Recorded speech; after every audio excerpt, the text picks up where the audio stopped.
Ming yillar davomidagi hayoti va rivojlanish davomida insoniyat ko'plab kasalliklarni yengishni o'rgandi. Murakkab mashinalar ixtiro qildi. Go'zal shaharlarni barpo etdi va ko'plab ilmiy kashfiyotlarni amalga oshirdi.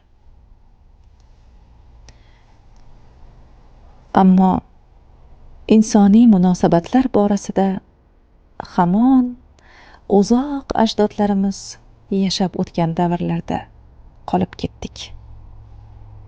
Biz hali ham inson qalbi va baxt sirlari oldida ojiz va ilojsizmiz.